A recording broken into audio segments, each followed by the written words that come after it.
Time flies ये बात आज तक सिर्फ सुने ही थे। आज मैं बहुत अच्छे से रियलाइज़ कर चुकी हूँ क्योंकि एक मंथ इतना कम होता है, एक कभी नहीं लगा था।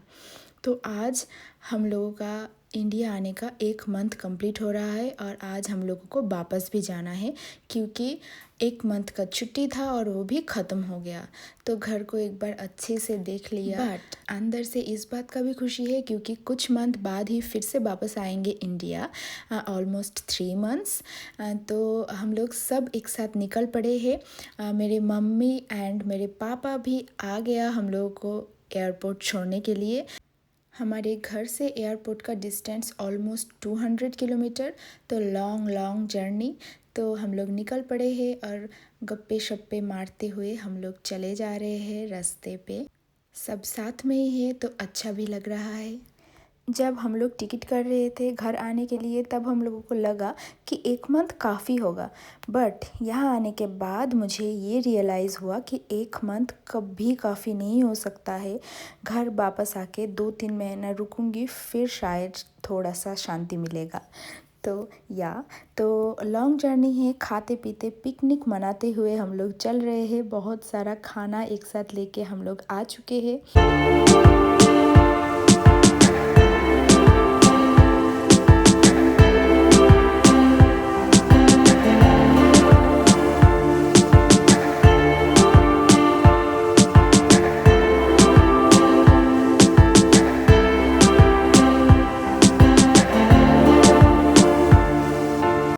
चाइना में मैं इंडिया का सबसे मिस करती हूँ ऑब्वियसली माँ एंड अब्बू को।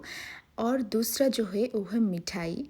ऐसा नहीं है कि मैं मिठाई बहुत पसंद करती हूँ और इंडिया रहती हूँ तब मैं बहुत खाती हूँ, नहीं। लेकिन चाइना में बिल्कुल नहीं मिलता है तो यहाँ पे आके बहुत मिठाई खाने का मन करता है और यहाँ पे मिठाई बिल्कुल भी नहीं मिलता है। और जो मीठा वाला चीज़ मिलता है वो भी उतना ज़्यादा मीठा नहीं होता है। फिर बहुत ज़्यादा रास्ता आने के बाद ऑब्वियसली हम लोग रुके एक चाय के दुकान पे क्योंकि चाय के बिना नहीं हो सकता है। अच्छे से पिया चाय, तो चाय बहुत ओकेश था, बहुत ज़्यादा अच्छा नहीं था। और साथ में खाया एक बिस्किट जो मुझे बहुत पसंद है। ये सब बस चाय के दुकान पे ही मिलता है। घर से तो हम लोग खा के ही आए थे, बट टाइम नहीं पास हो रहा था और बहुत जल्दी पहुंच जाएंगे ये लग रहा था, इसीलिए हम लोग रुके एक होटल पे जहाँ पे थोड़ा बहुत कुछ खा लेंगे इसीलिए। तो ये वाला होटल पे पता नहीं क्यों रुके हम। एक्चुअली रास्ते में जो ढाबा टाइप्स होटल होता है वहाँ का खाना अच्छा ही लगता है मुझे।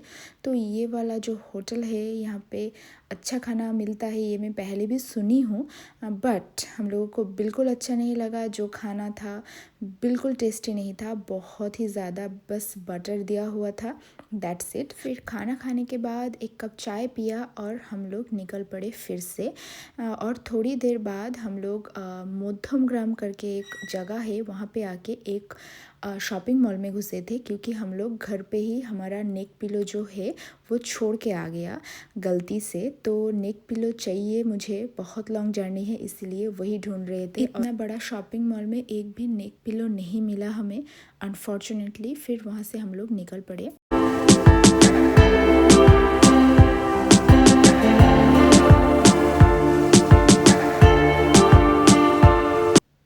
ये जो टाइम है बिल्कुल अच्छा नहीं लगता है क्योंकि अब हम लोगों को रियलाइज़ हो रहा है कि अब हमें जाना है और टाइम नहीं है हमारे पास।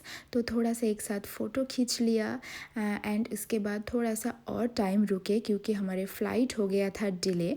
मैं बहुत देर तक उन लोगों को नहीं रुकवाया क्योंकि मैं चाह रही थी कि मैं फ़्लाइट में उठ जाऊँ उससे पहले वो घर पहुँच जाए। फिर मुझे थोड़ा सा शांति मिलेगा क्योंकि मुझे ये रोड जर्नी बिल्कुल अच्छा नहीं लगता है, बहुत टेंशन होता है। तो वो घर पहुँच जाए सेफली, ये सुनने के बाद मुझे शांति मिलेगा और मैं शांति से फिर जा सकती हूँ। तो हम लोगों का जो फॉर्मेलिटीज़ था वो हो चुकी है। हम लोगों को चाहिए था थोड़ा सा थाई करेंसी। थाई करेंसी इसीलिए चाहिए क्योंकि हम लोग अभी जा रहे हैं थाईलैंड। एक्चुअली इंडिया से बीजिंग का आई मीन चाइना का डायरेक्ट कुछ भी फ़्लाइट नहीं है, इधर हम लोगों को सिंगापुर और थाईलैंड होके जाना पड़ता है। इसीलिए हम लोग पहले से ही प्लान कर चुके थे कि हम लोग इस बार थाईलैंड होके आएंगे। तो हम लोग 2 दिन रुकेंगे थाईलैंड पे। यही प्लान के साथ हम लोग निकल पड़े हैं और अभी हम लोगों का फ़्लाइट है जो है वो बैंकॉक तक है और बैंकॉक से हम लोग जाएंगे पटाया और पटाया रुकेंगे 2 दिन और तब वापस जाएंगे बीजिंग। तो थोड़ा सा वेट करने के बाद हम लोग लिया थोड़ा सा ड्रिंक और फ़्लाइट बार बार डिले हो रहा था। ऑलरेडी हम लोग एयरपोर्ट पहुंचने से पहले ही जान चुके थे कि हमारे फ़्लाइट थोड़ा सा डिले हो गया और यहाँ आने के बाद हम लोगों को पता चला हमारा फ़्लाइट फिर से 1 घंटा डिले हो गया एंड देन फिर से और 1 घंटा डिले हो गया। ऐसे ऐसे करके 4 घंटा हम लोगों का फ़्लाइट जो है वो डिले हुआ था। इसीलिए जो हमारा इंडिगो फ़्लाइट था उसके तरफ से हम लोगों को सर्व किया गया खाना। इंडिगो इतना डिले करेगा कोई नहीं सोचा था। एक्चुअली इसी टाइम पे और एक स्पाइस जेट का भी फ़्लाइट था जो भी बैंकॉक जा रहा था, बट हम लोगों ने वो फ़्लाइट का टिकट नहीं लिया। वो भी सस्ते में था क्योंकि स्पाइस जेट का रेपुटेशन बहुत ख़राब है, वो बहुत डिले करता है इसीलिए। बट हमारे किस्मत में यही था, हम लोगों के साथ यही हुआ और स्पाइस जेट निकल पड़ा टाइम पे। एंड फाइनली आफ्टर 4 आवर्स हमारा बोर्डिंग हो गया स्टार्ट और हम लोग बोर्ड कर चुके थे। तो अब अंदर से अच्छा लग रहा है क्योंकि हम लोग जा रहे हैं बैंकॉक।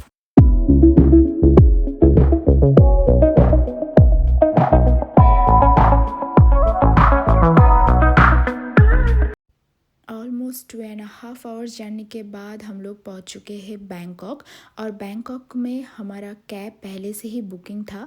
तो हम लोग ढूंढ रहे थे हमारा कैब ड्राइवर कहाँ है। ये जो जगह है ये जगह पे हर एक ड्राइवर अपना नेम प्लेट के साथ ऐसे खड़े हैं। यहाँ पे हम लोग ढूंढ रहे थे हमारा वाला किधर है। तो बहुत ढूंढने के बाद, बहुत देर तक ढूंढने के बाद हम लोगों को फाइनली मिल चुका है हमारा वाला जो ड्राइवर है वो। देन हम लोग निकल गए एयरपोर्ट से। एक्चुअली हम लोगों को जाना था बैंकॉक से पटाया।